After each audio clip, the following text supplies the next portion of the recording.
30वां अध्ययन तपो मार्ग गति, जिसकी चर्चा हम कर रहे थे। एक बार एक युवक सन्यासी के पास पहुंचता है और जैसे ही सन्यासी के पास पहुंचा और कहा कि मेरे फादर की मृत्यु हो गई है, तो उसकी सदगति हुई या दुर्गति? तब सन्यासी ने कहा, तुम ऐसा करो, 2 घड़े लेकर आओ। एक घड़े में पत्थर लेकर आना, पत्थर से भरा हुआ घड़ा, दूसरा घड़ा जिसके अंदर ऑयल से भरा हुआ घड़ा। अब उस युवक को समाधान चाहिए था, तो जाता है और 2 घड़े लेकर आता है।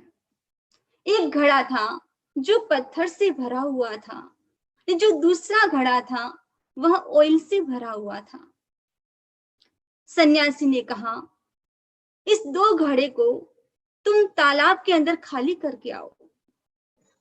युवक सोचने लगा, अभी तो प्रश्न का उत्तर नहीं दिया है, लेकिन उससे पहले ही घड़ा खाली करने की बात कर रहे हैं। समाधान चाहिए था।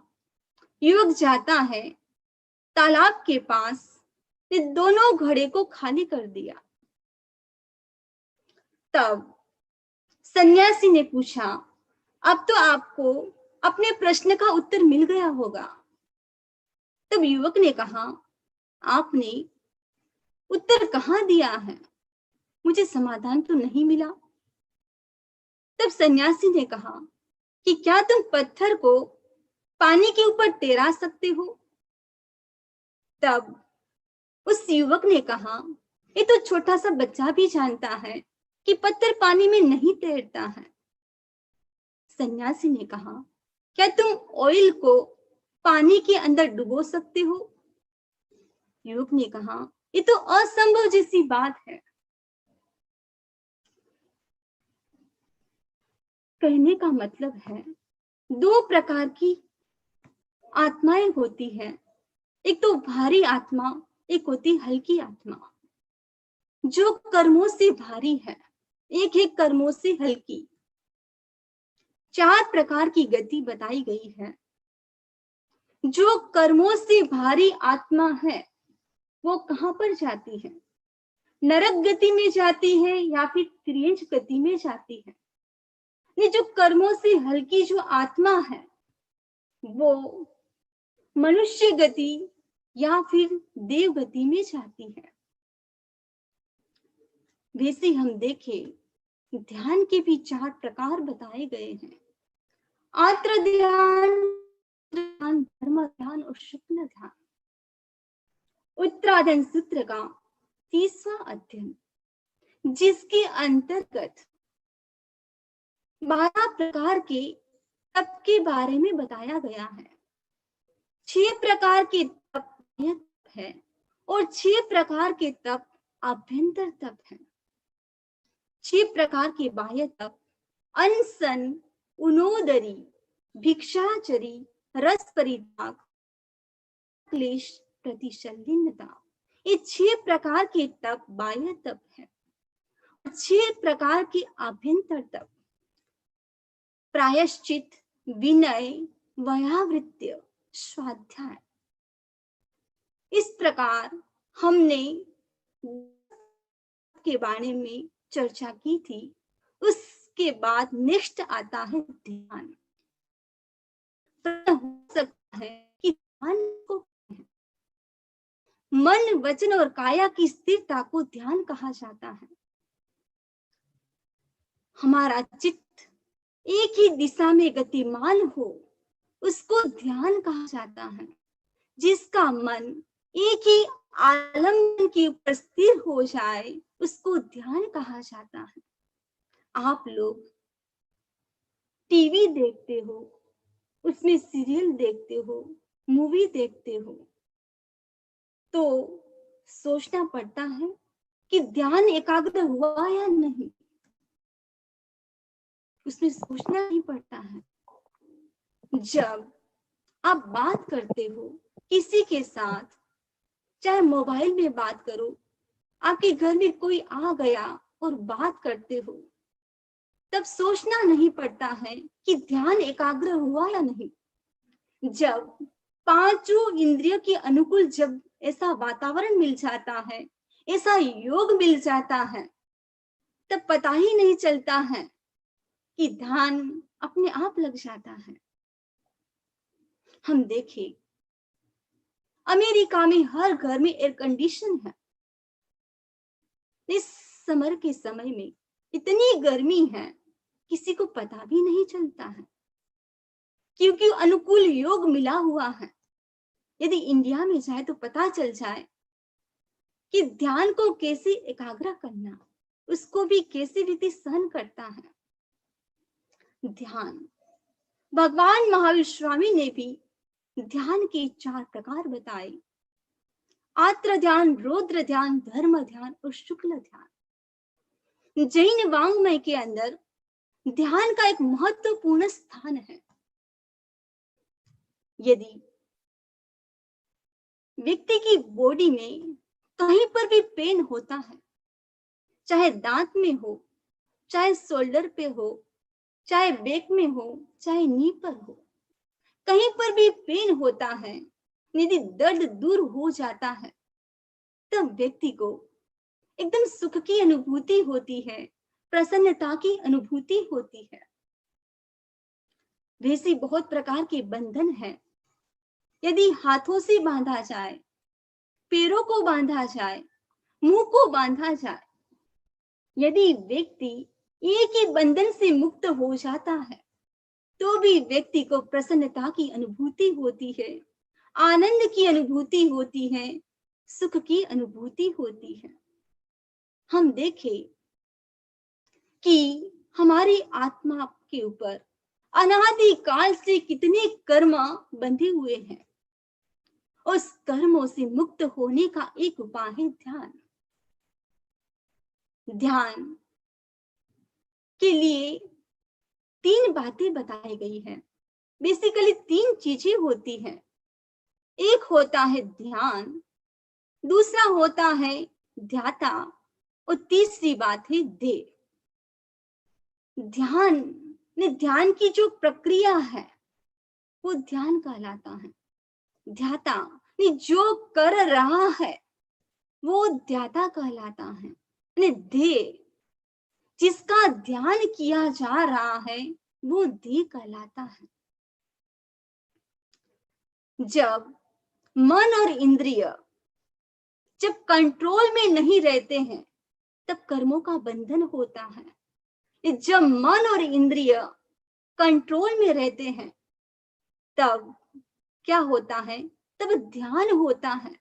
जब ध्यान होता है, तब कर्मों की निर्जरा होती है, और जब कर्मों की निर्जरा होती है, तब व्यक्ति को क्या फल मिलता है? मोक्ष मिलता है। जब तक हमारा मन कंट्रोल में नहीं है, तब तक पांचों इंद्रियों के अनुकूल व्यक्ति काम कर लेता है। जब मन कंट्रोल में हो गया तो समझो सब कुछ कंट्रोल में हो गया। मन कंट्रोल में हो गया तो हमारी पांचों इंद्रियां कंट्रोल में हो गई। मन कंट्रोल में हुआ तो व्यक्ति भोग से योग की तरफ यात्रा करता है, और भोग से योग की यात्रा जब होती है, तब व्यक्ति कर्मों से दूर होता है। कर्मों से दूर होना बहुत बड़ी बात है, तो उसके लिए एक माध्यम बताया गया है ध्यान। हम देखें कि 2 चीज ऐसी हैं जो हर व्यक्ति के पास है, हर व्यक्ति को प्राप्त होती है। वो 2 चीज है सुख और दुख। हम संसार में देखें, हर प्राणी के पास सुख और दुख है, लेकिन हर प्राणी चाहता क्या है? हर प्राणी सुख चाहता है। दुख कोई भी नहीं चाहता है, सुख, कैसा सुख चाहता है? हर व्यक्ति एकांत सुख चाहता है। और एकांत सुख कहां पर है? वो एकांत सुख है मोक्ष में। भगवान महावीर स्वामी ने भी अपनी लाइफ में ध्यान किया। कैसा ध्यान किया? उत्कृष्ट ध्यान, शुक्ल ध्यान किया। हमारी आत्मा अभी तक कर्मों से भारी है, इसीलिए चारों गति में परिभ्रमण कर रही है। 24 दंडक माने गए हैं और दंड के अनुसार उस गति में जाती है, दंड को भोगती है। 2.5 मिनट का ध्यान और 2 दिन का उपवास, 2 दिन के उपवास के बराबर 2.5 मिनट का ध्यान बराबर माना गया है। 2 दिन का उपवास, और उस उपवास में एक दिन नहीं खाना और दूसरे दिन भी नहीं खाना, निर्जल उपवास किया जाता है 2 दिन तक। उसके अंतर्गत व्यक्ति आत्मा के भीतर रहता है 48 आवर्स। उसके बराबर 2.5 मिनट का ध्यान कहा गया है। नरक गति में जाने के भी 4 कारण बताए गए हैं। वैसे ही ध्यान के भी 4 प्रकार बताए गए हैं। सबसे पहला ध्यान है आर्द्र ध्यान। आर्द्र ध्यान के भी 4 प्रकार बताए गए हैं। सबसे पहला है अप्रिय का संयोग। जब अप्रिय का कोई संयोग होता है तब जो ध्यान होता है तब उसको कहा जाता है अप्रिय के संयोग वाला आर्द्र ध्यान। अब जैसे प्रतिकूल और अनुकूल 2 परिस्थितियां होती हैं। जब पुण्य का योग होता है तो अनुकूल संयोग मिलता है, जब पाप का उदय होता है तब व्यक्ति को प्रतिकूल संयोग मिलता है। किसी की शादी हो गई और शादी के बाद जब बहू घर पर आती है और पता चलता है ये तो झगड़ालू है, तब उसका हस्बैंड सोचता है दिन और रात कि मेरे साथ अप्रिय का संयोग हो गया। उसी प्रकार वस्तु, व्यक्ति, परिस्थिति तीनों हो सकते हैं। वस्तु है, जैसे कोई मकान ऐसा है आपने खरीद तो लिया लेकिन अब आपको पसंद नहीं आ रहा है। ज्वेलरी भी हो सकती है, कपड़े भी हो सकते हैं, गाड़ी भी हो सकती है। व्यक्ति में हम देखें, एक व्यक्ति तो इसलिए दुखी है कि उसकी पत्नी पीहर जा रही है, एक व्यक्ति इसलिए दुखी है कि उसकी पत्नी पीहर से वापिस आ रही है। किसी का पार्टनर अच्छा नहीं है और किसी के लिए पेरेंट्स भी अनुकूल नहीं लगते हैं, तो भी व्यक्ति दुखी हो जाता है। परिस्थितिजनक, जो परिस्थिति ऐसी आती है कि व्यक्ति दुखी हो जाता है। यदि व्यक्ति कोई गरीब हो जाता है, ऐसी परिस्थिति आ जाती है, तो व्यक्ति दुखी हो जाता है। यदि व्यक्ति जर्नी कर रहा है और जर्नी के अंतर्गत चाहे प्लेन में करे, ट्रेन में करे, और पास वाला जो व्यक्ति है उसको देखकर, उसके आभा मंडल को देखकर व्यक्ति को पता चल जाता है, यद्यपि व्यक्ति के पास अवधि ज्ञान नहीं है, मनोप्रव ज्ञान नहीं है, केवल ज्ञान नहीं है, फिर भी ऐसा चेहरे को देख के ऐसा लगता है कि लगता है कोई सज्जन नहीं दुर्जन लग रहा है। कभी कभी तो नेबर भी ऐसे होते हैं कि आपके अनुकूल नहीं होते हैं। आप सोचते हो कि यह यहां से चले जाए तो अच्छा है। आपने जहां पर मकान लिया है सोचते हो कि इसका लोकेशन अच्छा नहीं है, अब मुझे दूसरा जो अच्छा लोकेशन हो वहां पर मकान लेना है। जो इस प्रकार का जो ध्यान है वो कैसा है? अप्रिय का संयोग, वो है आत्र ध्यान का एक प्रकार है। दूसरा है प्रिय का वियोग। जब प्रिय वस्तु भी गुम हो जाती है तब व्यक्ति दुखी हो जाता है, क्योंकि वह वस्तु उसके लिए बहुत प्रिय थी। हम वासुदेव और बलदेव के जीवन को देखें, राम और लक्ष्मण। जब लक्ष्मण की मृत्यु हो जाती है तब राम उसको कंधे पर लेकर 6 महीने तक घूमते हैं। इतना मोह था अपने भाई के प्रति। जब सीता का हरण हो जाता है, जब हनुमान जी मिलने के लिए जाते हैं तो राम कहते हैं सीता को कहना कि आपके बिना मुझे खाना अच्छा नहीं लग रहा है, पीना अच्छा नहीं लग रहा है, सोना अच्छा नहीं लग रहा है, भजन करना अच्छा नहीं लग रहा है। वैसे राम थे वो कैसे थे? वो महान पुरुष माने जाते थे। यानी प्रिय का वियोग हुआ तब आत्र ध्यान हो जाता है। गौतम स्वामी के जीवन को देखे, जब गौतम स्वामी भगवान महावीर से दूर होते हैं और जब भगवान महावीर का निर्वाण हो गया, अब एक भीतर से एक प्रकार का मोह था, लेकिन जब अंतर्मुखी होते हैं तब तो गौतम स्वामी को भी केवल ज्ञान की प्राप्ति हो जाती है। अब इष्ट का जैसे वियोग होता है, एक होता है कि आपका सन है, आपकी डॉटर है, यदि वो अमेरिका से इंडिया जा रही है तो जो संकल्प विकल्प आपके मन में आते हैं वो भी, जो प्रियो का वियोग हो रहा है वो भी एक प्रकार का आत्र ध्यान है। किसी स्वजन की मृत्यु हो जाती है और मृत्यु के दौरान मन में जिस प्रकार का भाव आता है, एक है कि आपने मकान खरीदा, बाय चांस मकान में आग लग गई, क्योंकि आपका मकान था, उसके अंदर सब सामान था, सब जल गया। तब उस प्रकार जब उस मन में क्या होता है? आत्र ध्यान होता है। यदि कोई आपकी प्रिय वस्तु भी है, चाहे रिंग है, आईफोन है, लैपटॉप है, यदि वो भी गुम हो जाते हैं तब क्या होता है?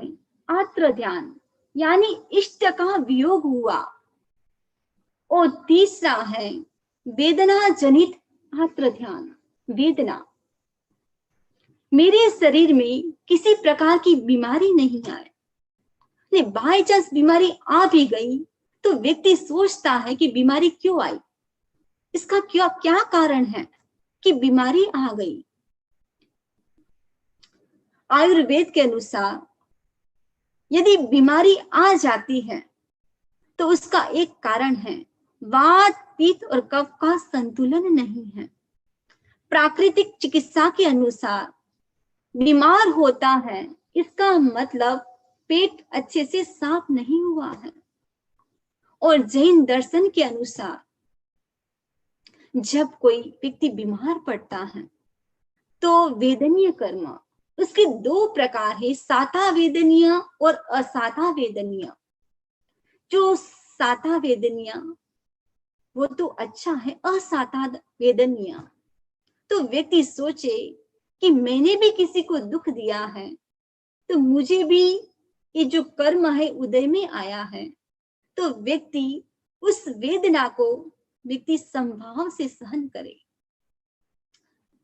यदि एक कर्म दर्शन को मानने वाला व्यक्ति संभाव से सहन करने की कोशिश करता है और नए कर्मों का बंधन नहीं करता है, और शरीर के अंदर कहीं पर भी दाग हो जाता है, चाहे व्हाइट दाग हो जाए, चाहे ब्लैक दाग हो जाए, व्यक्ति के मन में बार बार ये चिंतन रहता है कि मेरा दाग कैसे मिट जाए। उसके लिए चिकित्सा की जाती है, उसके लिए उपाय किए जाते हैं। यदि व्यक्ति के शरीर में यदि कैंसर भी हो जाता है, तब भी व्यक्ति कोई मिलने के लिए भी आता है तो उसको भी पूछता है कि इसका इलाज क्या है, ये कैसे ठीक हो जाएगा। आप टीवी भी देखते हो तो उसमें भी आप खोजते हो कि इसका इलाज क्या है, कि जो मेरी बीमारी है वो ठीक हो जाए। इस प्रकार का जो ध्यान है वेदना जनित आत्र ध्यान है। और आत्र ध्यान का जो चौथा है प्रकार, वो है प्राप्त सामग्री का वियोग न हो जाए। जो वस्तु आपको मिली है, एक बार पति और पत्नी, पत्नी ने कहा अपने पति से, मैं चाहती हूं कि 7 जन्म तक आप ही मुझे मिले। पति ने कहा कि आप तो इसको ही 7वां जन्म मान लो। यानी इसमें व्यक्ति क्या करता है, निदान कर लेता है। ब्रह्मदत्त चक्रवर्ती ने भी निदान किया था। नहीं, कोई व्यक्ति इसे निदान करता है कि हाँ, कि मुझे अच्छा मकान मिल जाए, अच्छी गाड़ी मिल जाए, इस प्रकार का व्यक्ति निदान करता है। आत्र ध्यान के 4 लक्षण माने गए हैं। आक्रांत करना, शोक करना, रुदन करना, और उसके बाद व्यक्ति क्या करता है, विलाप करता है। आक्रांत करना मीन्स चिल्लाना, शोक करना, माता त्रिशला ने भी शोक किया था। रुदन करना, व्यक्ति रोता है, कितने कर्मों का बंधन कर लेता है। विलाप करना, गौतम स्वामी ने भी भगवान महावीर स्वामी से जब दूर हुए, जब समाचार मिला कि निर्वाण हो गया है, तब गौतम स्वामी ने भी क्या किया था, विलाप किया था। जो ये आत्र ध्यान कैसा है, ये आत्र ध्यान संसार को बढ़ाने वाला है, ये नरक गति में ले जाने वाला है।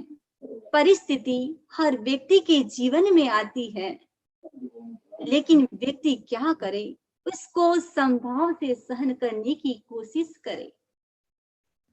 ध्यान का सेकंड प्रकार है रौद्र ध्यान। जो रौद्र ध्यान है उसके भी 4 प्रकार बताए गए हैं।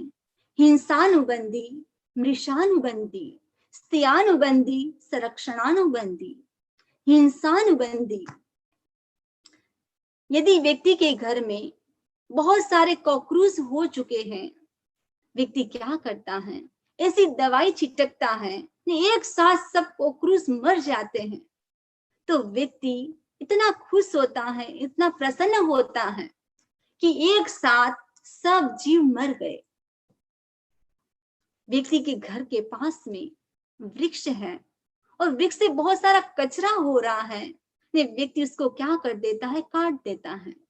और काटने के बाद व्यक्ति सोचता है कि कितना अच्छा हुआ कि मैंने काट दिया, कितना सारा कचरा होता था, अब बिल्कुल कचरा नहीं हो रहा है। अब हिंसा करके व्यक्ति खुशी मनाता है। राजा शनिक के जीवन को हम देखें, भगवान महावीर स्वामी विराजमान थे इस समोशरण के अंदर। ने एक व्यक्ति आता है, अपना एक रूप बनाकर भगवान के चरणों में झुकता है, जैसे झुकता है उसकी बॉडी से पीप रसी निकल रही थी। जब दृश्य राजा श्रेणिक ने देखा, और राजा श्रेणिक सोचते हैं कि इसको पता नहीं चलता है कि जब ये बाहर निकलेगा तब उसको मैं पकड़ लूंगा। उसी समय शरण में जब राजा श्रेणिक को छींक आती है, तब जो देव का जीव अपना रूप बदल कर आया था, उसने कहा राजा श्रेणिक को, आप खूब जीवो। जब भगवान महावीर स्वामी को छींक आई, तब उसने कहा कि शीघ्र से शीघ्र मृत्यु का वरण करो। और उसी समूह शरण में अभय कुमार था, और अभय कुमार को जैसे छींक आई तब उसके लिए क्या कहा, जिए तो भी अच्छा, मरे तो भी अच्छा।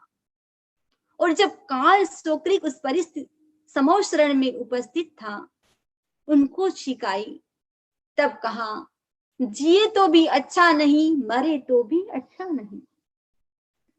राजा सैनिक चिंतन कर रहे हैं कि मेरे भगवान महावीर स्वामी के लिए उन्होंने ऐसे शब्दों का प्रयोग क्यों किया कि शीघ्र से शीघ्र मृत्यु का वर्ण करो। अब जैसे समूह शरण से बाहर निकलेगा, सब सेना को मैं तैनात कर दूंगा, उसको पकड़ लूंगा। और जैसे ही समूह शरण से बाहर जैसे ही वो जाता है और जैसे ही पकड़ने की कोशिश की जाती है, और अपना जो दिव्य रूप था वहां से विलीन हो जाता है, और राजा श्रेणिक भगवान महावीर स्वामी के पास पहुंचते हैं और अपनी जो जिज्ञासा थी उसका समाधान प्राप्त करते हैं। और भगवान को कहा कि उन्होंने आपके लिए ऐसे शब्दों का प्रयोग क्यों किया कि शीघ्र से शीघ्र मृत्यु का वर्ण करो। तो भगवान ने कहा, ये मेरा अंतिम भव है, अब मुझे तो मोक्ष मिलने वाला है, इसीलिए उसने इस शब्दों का प्रयोग किया। और अभय कुमार के लिए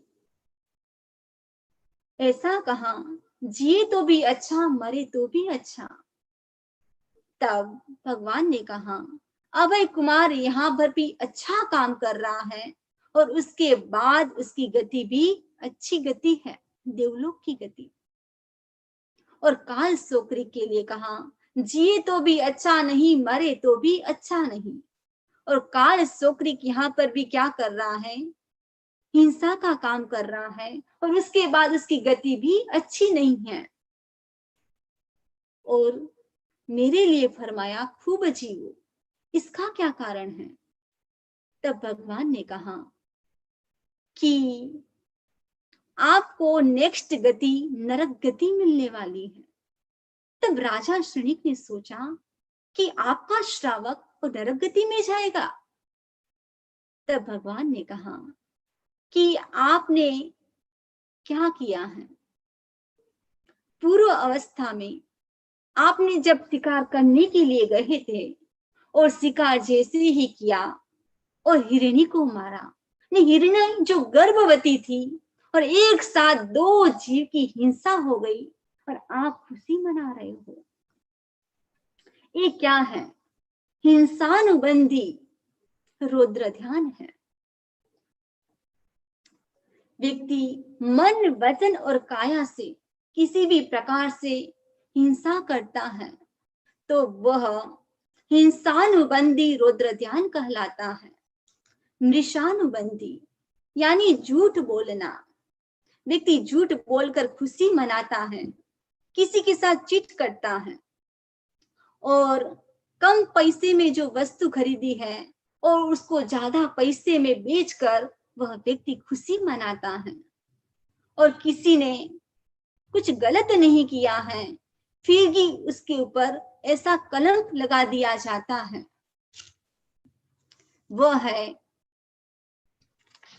वो प्रकार का ध्यान ही मृषानुबंधी रौद्र ध्यान कहलाता है।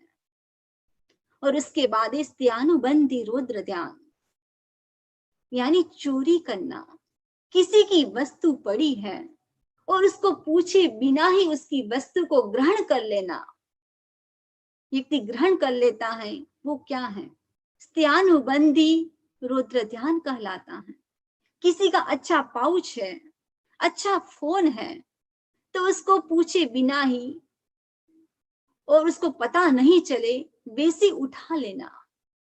आप किसी मॉल में गए और मॉल में भी आपको वस्तु पसंद आ गई और उस भाई को पता नहीं चला और ऐसे ही उठा ली, वो क्या है, वह है स्त्यानुबंधी रौद्र ध्यान कहलाता है। संरक्षणानुबंधी, इसके अंतर्गत व्यक्ति क्या करता है, बहुत सारा परिग्रह करता है, उसको इतनी आवश्यकता नहीं है, फिर भी इतना परिग्रह कर लेता है, उसके पास एक मकान है, इनफ है, फिर भी व्यक्ति सोचता है एक बड़ा मकान बन जाए। व्यक्ति के पास गाड़ी है, फिर भी व्यक्ति सोचता है नई गाड़ी आ जाए, थोड़ी बड़ी गाड़ी आ जाए।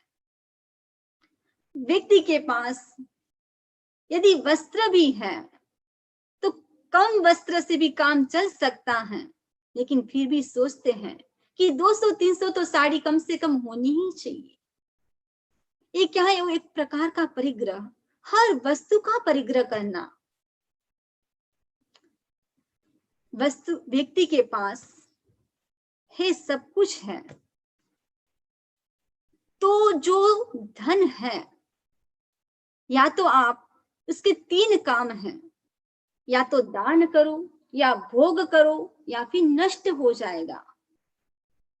दान करना मीन्स डोनेशन करना, या फिर उसका भोग करना, घूमने के लिए जाना, कुछ भी इसमें यूज करना नहीं, या फिर जो आपका धन है चोरी हो जाएगा। उसके 3 ही काम हैं।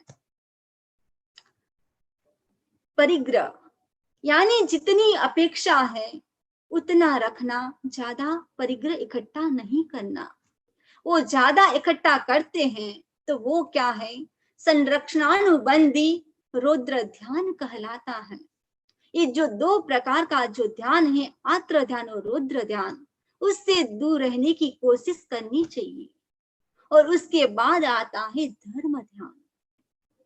धर्म ध्यान वो भी काफी भाई बहनों को तो डिफिकल्ट लगता है। उसके भी 4 प्रकार बताए गए हैं: आज्ञा विजय, अपाय विजय, विपाक विजय और संस्थान विजय। आज्ञा विजय, जो जिन भगवान की जो वाणी है, और जो जिन भगवान की वाणी है उसके ऊपर क्या करना, उसके ऊपर चिंतन करना। भगवान ने जो तत्व बताए हैं, 9 तत्व, जीव अजीव पुण्य पाप, आश्रव संवर नीचरा बंध मोक्ष। उसके लिए बहुत अच्छा एक श्लोक है जिसकी रचना गणाधिपति गुरुदेव श्री तुलसी ने की है। श्रावक संबोध के अंदर एक श्रावक संबोध ने गुरुदेव की अंतिम कृति जिन्होंने श्रावकों के लिए लिखी। जानू जीव अजीव में पुण्य पाप की बात, आश्रव संवर नीचरा बंध मोक्ष विख्यात। यानी जो 9 तत्व है, उस 9 तत्व के बारे में चिंतन करना। भगवान ने जो बात बताई है उसको बार बार चिंतन करना, उसके पर मन को एकाग्र करना, वो है आज्ञा विजय धर्म ध्यान। और दूसरा प्रकार है अपाय विजय। अपाय विजय मिस जो मिथ्यात्वी है उसको मैं कैसे सम्यक्ति बना सकता हूं, अने मेरे भीतर जो क्रोध मान माया लोभ है उसको मैं कैसे दूर कर सकता हूं। छोड़ना और जो छुड़ाने की जो भावना है वो है अपाय विजय धर्म ध्यान। तीसरा है विपाक विजय। इसके अंतर्गत कर्मों के बारे में चिंतन किया जाता है। यदि आपको पता चले कि जो आपका नेबर है उसका मकान बहुत बड़ा है, बहुत आलीशान है, क्या बात है, लगता है इसने पूर्व भव में कोई अच्छा कर्म किए हैं, अच्छे कर्म करने के कारण उसको इतना वैभव प्राप्त हुआ है, उसने दान किया है, इसके कारण सब कुछ प्राप्त हुआ है। यदि आप बेगर को देख लेते हो तब आप सोचते हो उसको सबके घर से मांगना पड़ता है, अपना पेट भरना पड़ता है, ये उसके कर्मों का उदय है। इस प्रकार जो कर्मों के बारे में जो चिंतन किया जाता है वह है विपाक विजय धर्म ध्यान। और चौथा है संस्थान विजय धर्म ध्यान।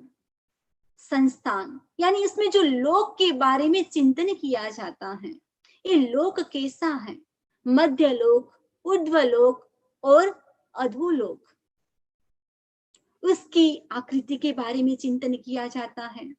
और उसके अंतर्गत ऊर्ध्वलोक में कौन है, मध्य लोक में कौन है, अधोलोक में कौन है, उसके बारे में जो चिंतन किया जाता है, ये जो संस्थान विषय धर्म ध्यान है, वह व्यक्ति चिंतन करता है तो वह भी निर्जरा का कारण बनता है।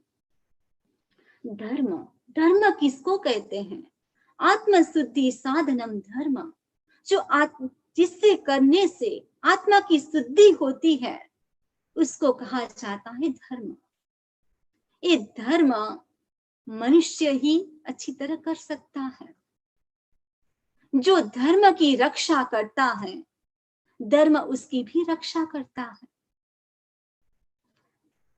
धर्म को मंगल कहा गया है। धम्मो मंगल मुक्तिठम अहिंसा संयमो तवो देवावितम नमम संति जस्त धम्मे सयामणो। धम्मो मंगल मुक्तिठम, धर्म कैसा है? उत्कृष्ट मंगल है। अहिंसा, संयम और तप उसके लक्षण है। और जिसका मन धर्म में रमण करता है, उसको देवता भी नमस्कार करते हैं। धर्म, धर्म के कारण हम देखें कितनी सारी इसकी घटनाएं बन गई है। धर्म के कारण वो जो सांप भी था वो फूल बन गया। धर्म के कारण अग्नि भी सिंहासन बन गई। और धर्म के कारण ही और द्वारिका नगरी भी जितने दिन तप चला और द्वारिका नगरी भी जलती नहीं है। बालक संगम के जीवन को हम देखें। बालक संगम, छोटा सा बालक, ये जब अपने पड़ोसी के बच्चों को खीर खाते हुए देख लिया और अपनी माँ के पास आता है और रोता है और माँ को कहता है, माँ आज मैं भी खीर खाऊंगा। माँ ने कहा, बेटा कहाँ से लाऊं खीर? अब रोज बच्चे ने भी जिद पकड़ ली कि जब तक मैं खीर नहीं खाऊंगा तब तक सोऊंगा नहीं। जो उसकी पड़ोसिन थी बहुत अच्छी थी, उसने खीर बनाने की पूरी सामग्री दे दी, दूध, चावल, चीनी। और संगम की माँ खीर बनाती है और जैसे ही खीर बन जाती है और खीर बनने के बाद बच्चे को बुलाती है, बच्चे को कहा कि जो खीर है थोड़ी गर्म है और थोड़ी ठंडी होने के बाद तुम पी लेना। और माँ पानी लेने के लिए बाहर जाती है। बच्चा इंतजार कर रहा था कि जो खीर है थोड़ी ठंडी हो जाए उसके बाद मैं पीऊंगा। और बाहर से मुनिराज दिखाई देते हैं जिसको मांस खमन की तपस्या का पाना था। और बच्चे के मन में उत्कृष्ट भावना जगती है कि कितना अच्छा हो कि मुनिराज मेरी कुटियों के पास पधारे और मेरी कुटियों में ही पधार जाए। उसके पास जाता है, निवेदन करता है और मुनिराज उसकी कुटिया में पधारते हैं। तब संत महाराज ने कहा, तुमने अपनी माँ से पूछा या नहीं? तब संगम ने कहा, माँ से क्या पूछना, ये खीर तो स्पेशल मेरे लिए बनी है, आप तो अपनी झोली से पात्री निकालो। संत महाराज ने कहा कि पूरी खीर मत बहराना। बच्चे ने क्या किया, एक लकीर कर दी। उत्कृष्ट भावना थी और उत्कृष्ट भावना के साथ पूरी खीर पात्री में बहरा दी। और संत महाराज खीर लेकर अपने स्थान पर पहुंचते हैं। बच्चे ने सोचा कि संत महाराज तो संसार से पार पहुंचाने वाले होते हैं। अब जब माँ पानी लेकर आती है और बच्चा भी थाली को चाट रहा था, कभी कभी खुद की नजर लग जाती है, कभी माँ की भी नजर लग सकती है। माँ ने सोचा कि बेटा अभी भी भूखा है, पर बच्चे ने ये नहीं कहा कि मैंने पूरी खीर संत महाराज को बिरा दी है। और थोड़ी देर में बच्चे की मृत्यु हो जाती है। ने वही बच्चा दान देने के कारण साली भद्र बनता है और साली भद्र के वहां उनके पिता गोभद्र स्वर्ग लोक में गए हुए थे और वहां से प्रतिदिन 33 बेटियां उतरती है। 32 तो अपनी बहुरानी के लिए, एक साली भद्र के लिए। इतना सारा वैभव। जिस दिन वस्त्र यूज किए वो वस्त्र दूसरे दिन यूज नहीं करते थे। वस्त्र की तो बात छोड़ो, जो आभूषण थे, ज्वेलरी थी, उसको भी यूज नहीं करते थे, इतना सारा वैभव। अब दान देना, तीर्थंकर गोत्र के 20 कारण माने गए हैं, उसमें एक कारण माना है कि दान देना। दान देने से तीर्थंकर गोत्र का बंधन हो जाता है। ये धर्म की बात, ये धर्म ऐसा है, धन तो व्यक्ति को धोखा दे सकता है, लेकिन धर्म व्यक्ति को धोखा नहीं देता है, हमेशा मौका देता है आत्मा से परमात्मा बनने का। इसलिए व्यक्ति क्या करे, अपने जीवन में धर्म को स्थान दे। और उसके बाद चौथे प्रकार का ध्यान आता है, वो है शुक्ल ध्यान। जो शुक्ल ध्यान है उसको भी 4 प्रकार बताए गए हैं। तो जो पहला प्रकार है वो है पृथकत्व वितर्क सविचार, दूसरा है एकत्व वितर्क अविचार, तीसरा है सूक्ष्म क्रिय अनिवृत्ति, और चौथा है समुच्चिन्न क्रिय अप्रतिपाती। ये जो शुक्ल ध्यान है 5वीं आरे में तो बहुत टफ है। जब उपशम और क्षय होता है, जब व्यक्ति उस श्रेणी में चढ़ता है, तब व्यक्ति को मोक्ष की प्राप्ति होती है। इसके लिए तो कौन सा संगठन चाहिए? वज्र ऋषभ नारायण संगठन चाहिए। जो है पृथकत्व वितर्क सविचार, उसके अंतर्गत व्यक्ति शब्द से अर्थ, अर्थ से शब्द के बारे में व्यक्ति चिंतन करता है, उसका ध्यान करता है, मन वचन काया से उसके ऊपर संक्रमण करता है, परिवर्तन करता है, उसको कहा जाता है पृथकत्व वितर्क सविचार शुक्ल ध्यान। और जो दूसरे प्रकार का जो शुक्ल ध्यान है एकत्व वितर्क अविचार, उसके अंतर्गत या तो एक शब्द के ऊपर या किसी अर्थ के ऊपर जो व्यक्ति ध्यान करता है मन वचन काया से, उसको कहा जाता है एकत्व वितर्क अविचार शुक्ल ध्यान कहा जाता है। और तीसरा प्रकार है शुक्ल ध्यान का सूक्ष्म क्रिय अनिवृत्ति, उसके अंतर्गत मन और वचन